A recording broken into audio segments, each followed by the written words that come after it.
Glad everyone is back. Today what we're going to be doing is continuing Chapter 9, going over these sine and cosine functions. These are two of the most important functions there are in the trigonometric world. And what we're going to do today is learn how to graph the sine function, how to graph the cosine function, understand how they relate to a unit circle, and then be able to extrapolate any data from the actual sine and cosine graphs. All right? Pretty quick, pretty easy lesson, but very, very informative, very important. So the first thing we need to know is what is a trigonometric function? All right? Now, a trigonometric function are the ones that we're going to be working with, and that's a function that involves one of the trigonometric ratios. Now, the two main, like I would say, parent trigonometric functions are cosine and sine. Now, there's four other ones you may be familiar with. There's secant, which is 1 divided by cosine. There is cosecant, which is 1 divided by sine. There's tangent, which is sine divided by cosine. And there's cotangent, which is cosine divided by sine. But as you can see, they all use the sine and cosine to originate from. So we're going to consider a point P on the unit circle, and that point is cosine sine. Notice this is my x value and this is my y value. So my point P, my xy would be whatever cosine the angle is, and then sine whatever your angle is, okay? This is very important. So for instance, this could be 1/2, like 4/3, no, 1/2 and, I don't know, 3/4. All right, but instead of that, we're just going to use an angle to determine what those pieces are. So what happens is, as your angle increases, the point's going to move around the circle. All right, so originally we have an angle right here. This angle, well, being that a right angle is 90, this is about 60. And as this angle gets bigger, what happens is the P is going to move around the edge of the circle. So say P is 90, it'd be here. P is 180, it'd go all the way down to here. Say it's 190, 200, 210, 270, all the way back to get around a circle. And a circle is 360 degrees. All right? Now, as the angle increases, it moves around the circle, and the values of cosine and sine change. And that's because the value of x and y changes as you move around the circle. Sometimes you can get the same cosine or sine, but you're never going to get the same point more than once until after you go 360 and you go around the circle a second time. All right? We can draw graphs of y equals sine theta and y equals cosine theta by plotting the values of these against the angle. Okay? So we're going to use this angle to determine what everything is. All right? And if you remember from one of the previous lessons, that is due to the fact we're using trig functions. Okay, sine theta equals opposite over hypotenuse, cosine theta equals opposite over adjacent, and so on. Got it? Awesome. And because this is a unit circle, you have the pieces. And this purple piece is always going to be 1. Now, number 1, what is the graph of sine? Now, this is something that you don't necessarily need to memorize, but you need to know how to read the graph of sine as a unit circle, okay? So the graph of sine theta shows the y-coordinate of P as P moves around a circle. So what sine is your y. So as we move around here and these angles change, whatever your height of your point is, that's going to be your sine. So let's look. Sine 0, well that's pretty easy. Sine 0 is 0. And then you can move up to sine 30. Sine 30 is approximately 1/2. All right, sine 60 is going to be the square root of 3 over 2. Now you may say, why are we getting so crazy with that? And why don't we just tell what the value is? Well, the reason why we don't give the value, and we just leave this as square root of 3 divided by 2, is very simple. That's a very accurate answer. Now you can say, oh, it's 0.866025438, or just 0.866. Well, 0.866 is an estimation, and who wants to go to 10 decimal places? So we just write it as radical 3 over 2. All right? Sine of 90 degrees. Unit circle is 1, so that would be our 1. 120, we're moving around a little bit more. That's actually radical 3 over 2 again. Notice it's the same height. 150 is 1/2. 180 is 0. Once again, we're back at 0. 210, we're going down to -1/2, and guess what this is? Negative radical 3 over 2. -1, negative radical 3 over 2, -1/2, and 0. We're just motoring along. Now, you may say, well, how does that help us plot this graph? Well, very simply. Now watch. If I want to plot the first point, I'm plotting this and I'm using my degrees as my x-axis and my height as my y. And the lowest your y can be is -1. The highest it can be is 1. Why? Because we're using a unit circle where 1 is the maximum and -1 is the minimum. So let's plot the first point. 0, 0. And notice, look at 0 right here. Next point, what's that? 1/2. So we go 30, these all go by 30s, 30, 60, 90, so 30, 1/2. Notice, at 1/2, that's what this line is. Radical 3/2, 91. See the curve? Now look at it. Radical 3/2 is going to be our next one as well. As you can see, these pieces are the same height. So you're going to have right here, 120, radical 3/2. 150, 1/2, and 180, 0. Notice this is going to make a nice little, like a hill. And now we're going to the bottom of our circle, next degree. And that'd be from here all the way over to here. That's 210, that's -1/2. All right, next one, negative radical 3/2. 270, -1. Then you go back up, radical 3/2, -1 and 0. And this curve should look familiar.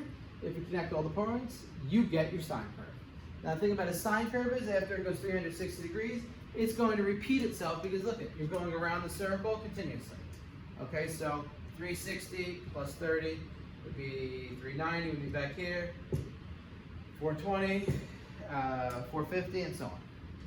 All right, it's also called a periodic function. Hence the why we went over the other one. So that right there is sine. So now that we did sine, and these numbers you just should have written down somewhere and save them because we're going to need them later, and we're going to refer to them when we do our calculator. Now we have the graph of sine. Now we're going to go through the graph of cosine. By considering the x-coordinates on the point of the unit circle and the intervals of 30 degrees, you can always go more. 30 is just typically what they use. We can create a table of values for cosine as well. Now let's look again. Cosine 0. Now we're looking not at the y-coordinate now, but the x-coordinate. So we're looking left to right, okay? So how this goes left to right. So when I do this, 0, 0. All right, notice there's no, 0, 1 it should be. Who put 0, 0?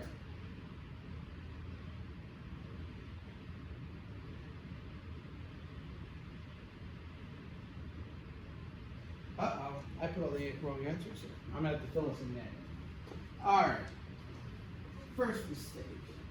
I copied and pasted this and never wrote my real numbers. All right, so let me just fill this in the way it should be. All right, so close your eyes real quick. I don't want this to get too confusing.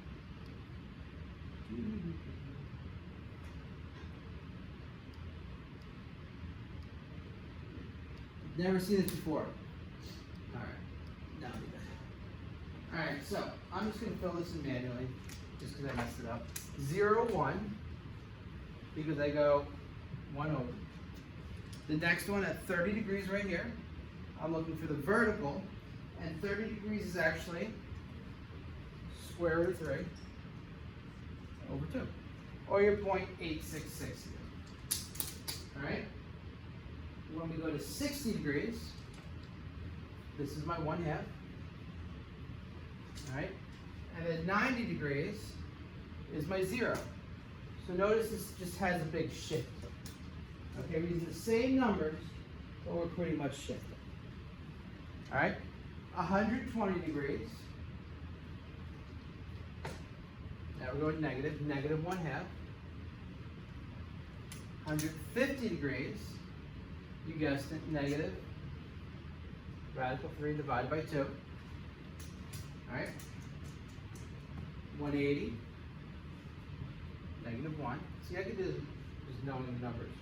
This is the same, negative radical 3 divided by 2. 240, -1/2. 270, 300. Now we're up to 1/2. 330. Radical 3/2. And 360 is 1. Okay.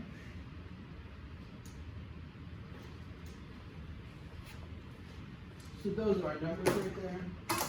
It's not too bad, and you should be okay.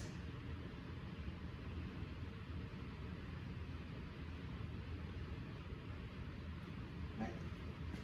Move on. Let's plot the points. 0, 1, and you can see all the points down there too.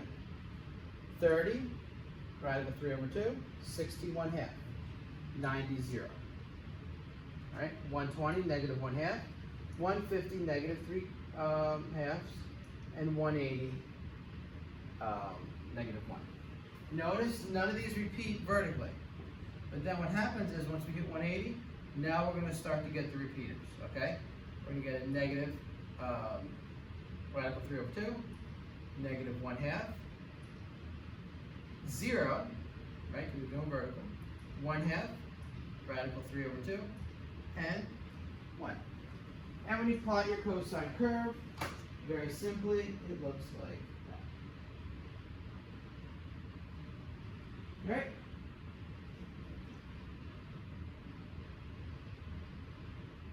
Any questions with that?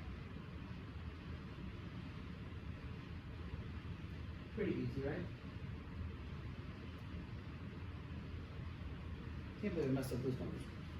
All right, let's move on and see what we have to do now.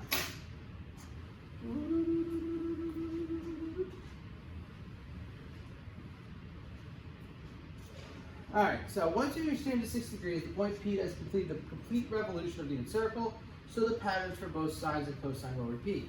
If you look on page 225, there's an excellent demo on this that I'll show you real quick. And what this demo is going to show is that, as you can see, the unit circle is circling around here. Okay, this is the sine curve. So it starts up here. Right, let's go wait for it to start again. It's going 4 pi, so it's 2. So it's going to start here at 0, 0. Oh, there it goes. And then it goes down to pi. And as it goes, there you go, back to 0. And then, oh, there you go, 1. 0 crosses again, negative 1, and so on. Now, if you look at cosine, cosine the same thing, but now we're doing vertically. So it starts at 1, goes to 0, negative 1, 0. There we go, back to 1, 0. And remember, we're going vertically. Negative 1, 0, and ends up 1. All right, if you do tangent, that's sine divided by cosine. Look what the graph looks like. It goes like this, there's asymptotes. The reason there's asymptotes is any number divided by 0 is undefined. That's so anytime cosine equals 0, you're going to have an asymptote. All right, and your graph's either going to be approaching positive infinity if it's approaching it from the left, or your graph is going towards negative infinity if you're approaching from the right. Yeah, from the right. And you can fool around with that if you'd like. Back here. Right. Gives you a pretty good grasp on the stuff. Now, what we're going to do is, below we have a graph of sine theta. I want you to find the y-intercept of the graph. So where does it intercept the y-axis? It's number 1.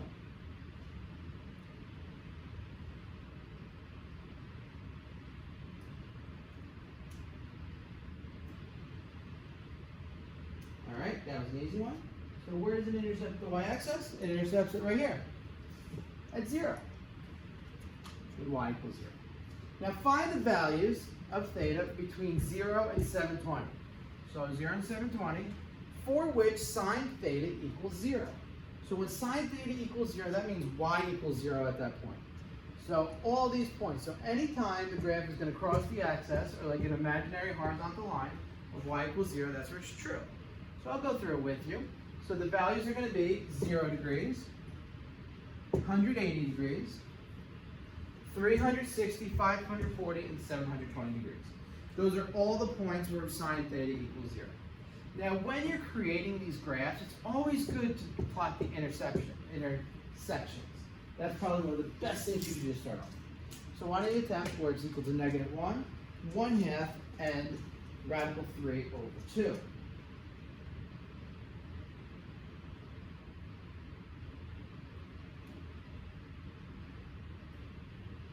All right.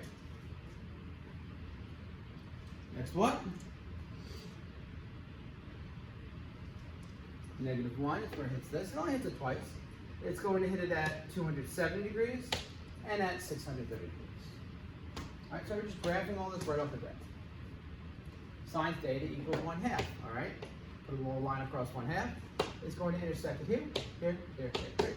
Each one of these goes up by 30, so this is going to be 30, 90, 120, 150, 360, 390.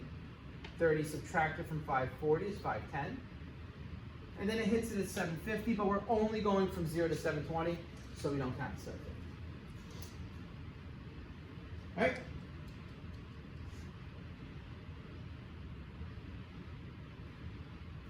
Next one.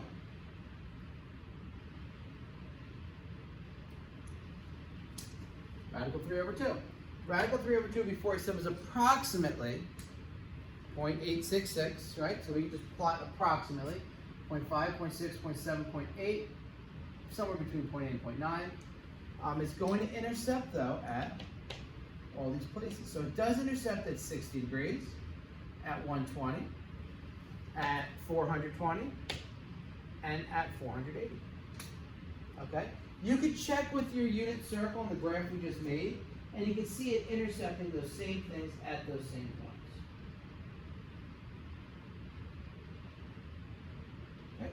Next one, part C. Use the graph to estimate what is the value of sine theta equals 3/10. All right, 0.1, 0.2, 0.3. So when we look at these values, okay, so this is 30, this is 0. It's a little more than halfway between 0 and 30. Halfway is 15. I'm just going to add a couple on. I'm going to say it's about 0.17. Or, sorry, 17 degrees. This is a little bit more than 15 degrees. How do I know that? This is 30, this is 0. 30 divided by 2 is 15. And it was just a tick larger. All right? So that means it's going to intercept at 17. All right, 90, 120, 150 plus 17 is 163. All right? I said that wrong. 180 minus 17 is 163. 360 plus 17 is 377.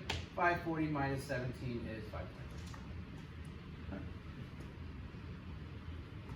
Find the intervals. Now, when is this positive? Let's look. It's positive anytime the graph is above 0. So it is positive from here to here, which is 0 to 180. It's positive from here to here, which is 360 to 540. So from 0 to 180, and from 360 to 540. That's when the graph is in the positive area. Now this is going to be very important later on when you deal with calculus and you're dealing with integration and derivation. When is it negative? It's negative in all these places. So between 180 and 360, that's a negative, right? And between 540 and 720, that's also. Find the range. The range are the possible values of y. All right, so the lowest possible value of y here is -1.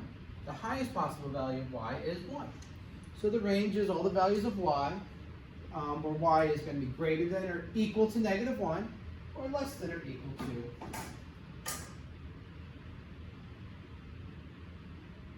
Okay.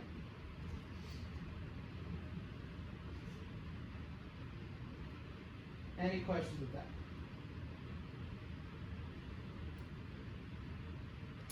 Good. I now want you to do the same thing for cosine.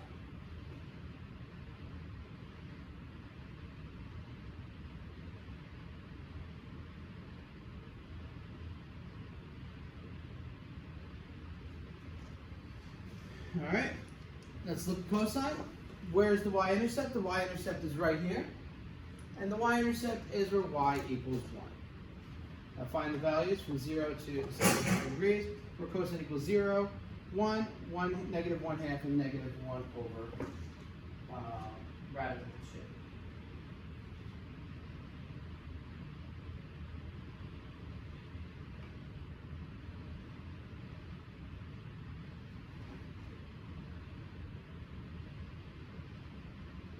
All right, you should be almost done.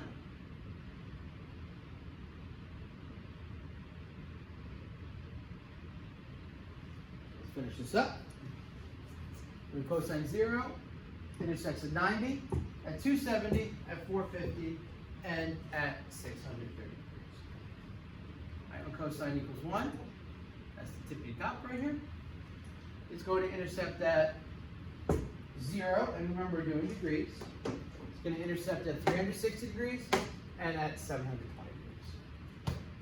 All right, cosine negative 1/2 and negative 0.5. Intercepts at 90 plus 30 is 120.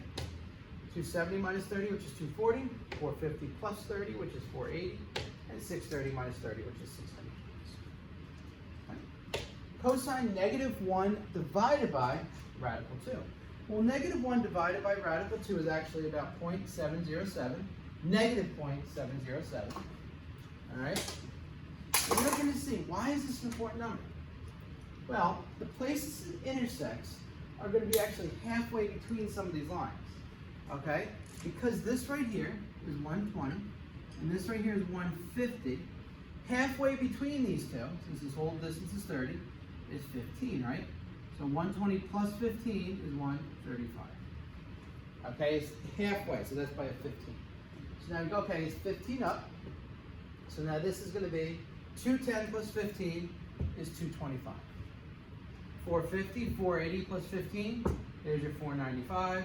540, 570 plus 15 is your 485. And that's how you find those numbers. All right? Obviously, calculators can be used to check these answers, which will be fine. All right, almost done. How are you feeling with this lesson? This isn't a bad lesson, right? Besides the fact that I messed up the cosines. Boom. Next one. Where's the values at 3/10? So, give you time to do that.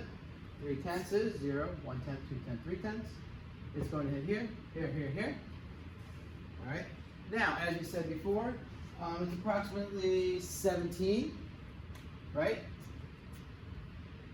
So it's about 17 over from this way, so that means it's 17 back from the 90. So what that means is 90 minus 17 is 73. All right. 270 plus 17 is 287. All right. 450 minus 17 is 433. And 630 plus 17 is 647. Okay, so what you're doing is you're pretty much going 17 on the way up, 17 back on the way down, 17 up on the way up, 17 back on the way down. Or 1330. Got it? When is it positive? All these places is positive. So let's look. So the first interval is from 0 to 90. Okay? From 270, 450. And there's one more. From 630 to 720. We could keep on going down here, but we're only going from 0 to 720. That's why I stopped at 720. All right, that's positive.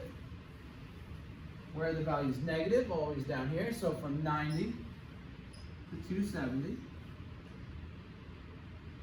From 450 to 630. And the last question, what is the range of the function? Range is the same as from -1 to 1. So the range is all the values of y from -1 to 1. Okay. Boom. There we go. That's the lesson. So hopefully you guys did well in this lesson. Wasn't that bad. The key to take out of this though is you're going to need to have those unit circles of sine and cosine on hand for the next upcoming lesson. So make sure you have them filled in, you have them at hand. You can even make a little smaller cheat sheet for yourself. They're usually in the back of all books. They'll help you out as well. We can now graph sine and cosine functions. We understand what a unit circle is, how it relates to the sine and cosine function.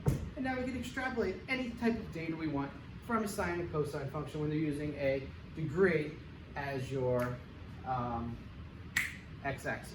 Okay? Typically you do it when they use radians, the pi, the 2 pi, but doing it with the degrees is just as easy. It's just changing it up a bit.